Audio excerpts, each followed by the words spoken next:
Billy Crone, welcome. Hey, thanks for having me again, Joni. It's great to be on. It's good to have you. Yeah, and you always bring exciting discoveries. This year isn't even halfway over yet. Technology, politics, the economy, they're rapidly shifting. Pastor Billy Crone joins us to discuss what's ahead and how it aligns with God's end times plan. So let's just talk about this administration. We have a new president.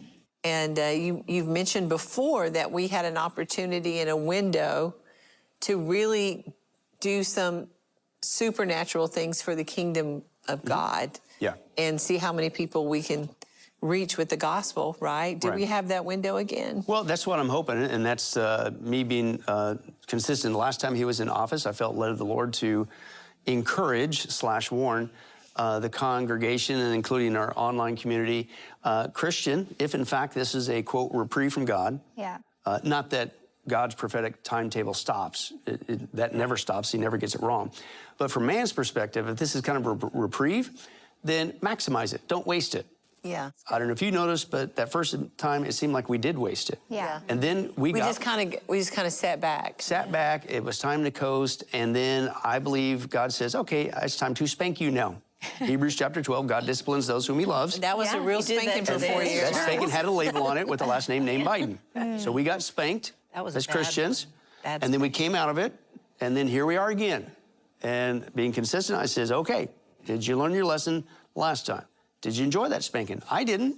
No. So how about this time we don't make it a mistake again? Right. If in fact this is another reprieve, could we please, as Christians, get busy maximizing it for Christ?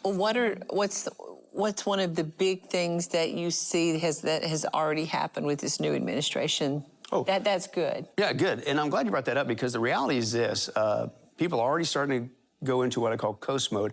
Whew, made it through Biden. We got 4 years to relax. No, we don't. No. And the reality is this: I'm not anti-Trump. I'm just saying Bible prophecy did not stop because Donald Trump got elected. Right. Right. Right? I'm glad he got elected. And so let's talk about it. I'm not saying anybody's doing something nefarious. I'm just saying let's talk about it. And so what I'm seeing, sure enough, because God never gets it wrong, we're still marching forward with Bible prophecy-related issues to remind us that the 7-year tribulation's got to be getting close, and the rapture is therefore even closer. Get excited, finish strong. The first easy one to demonstrate was one of the first things that Trump did when he got in. He launched the Stargate AI program. That wasn't, AI's been in development for quite some time, but this is a $500 billion, half a trillion investment. So my point is, it's going to speed it up, all right? I'm not saying he's doing it for nefarious reasons. Of course not. But I am convinced that AI is a huge player in the last days. And let me share that with you in two passages real quick. Look at all the Hollywood movies that have gotten us ready to just think about, some machine helping drive the world. Right. Well, and that's why I've said for many, many years that Hollywood, we've been convinced to think it's just entertainment. It's what's called soft programming or soft disclosure. Yeah. Little by little, we piece it out to you so that when the reality hits, it doesn't hit you as hard because you've been psychologically prepared.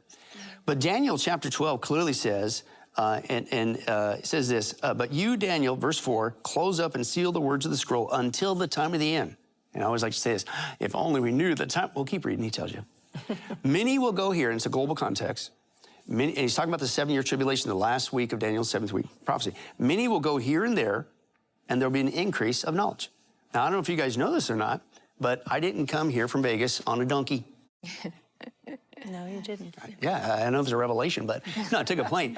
And I don't even have time to get into that. But we take that for granted. That was 2,600-year-old prophecy. How do you know that you're in the end of times? You're going to see people go here and there on the planet like never before, with great ease. We take that for granted. That's a sign we're in the end of times.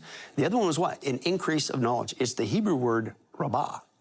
And it doesn't just mean an increase. It means like an exponentially growing, multiplying. It's just, whoa. And that's what's happening with AI. And AI is fulfilling that because AI, even the seculars admit that we are headed for an end time scenario. Now, they don't call it end time, that's God's verbiage. They call it the danger of singularity, where AI, this increase of knowledge, creates its own entity, and then that AI or artificial intelligence improves on that version of itself, which then improves on that version of itself, which they say it spirals out of control, hits a singular moment, and then, quote, machines take over and the human era is ended. Hey family, if you're feeling inspired by this video, be sure to like, subscribe, and comment what's on your heart today. And don't forget to share this content with someone who needs to be uplifted so we can continue to be a light together.